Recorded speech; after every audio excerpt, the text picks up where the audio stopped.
కళ్యాణ్ అయితే అక్కడ అలా నిలబడి తను రాసిన కవితనైతే చింపేసి అక్కడ పడేస్తాడు. ఇంతలో అక్కడికి రాజు వచ్చి ఏంటి వాడు ఏదో పేపర్ పడేసినట్టుగా ఉన్నాడని చెప్పి రాజు అయితే తీసుకుని చూస్తాడు.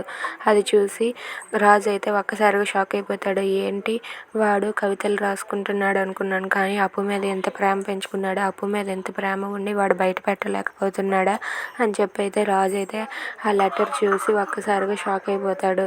ఇంతలో అక్కడ ఉన్న రాజు ఇలా అనుకుంటూ ఉంటాడు. అప్పు మీద ఎంత ప్రేమ ఉంది కాబట్టి ఎలాగో అలా అప్పుకి వీడికి పెళ్లి చేసేయాలి అని చెప్పి రాజు అయితే తన మనసులో నిర్ణయం తీసుకుంటాడు.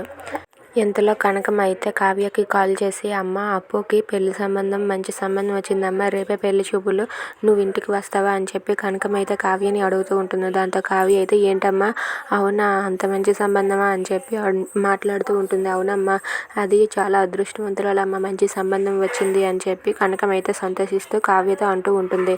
దాంతో కావ్య కూడా సరే అమ్మా నేను మా ఆయన గారిని అడిగేసి వస్తానమ్మా అని చెప్పి అంటూ ఉంటుంది. ఇక రాజు ఇంటికి వచ్చి లోపలికి వచ్చాక రాజుతో కావ్య అయితే ఇలా చెప్తూ ఉంటుంది.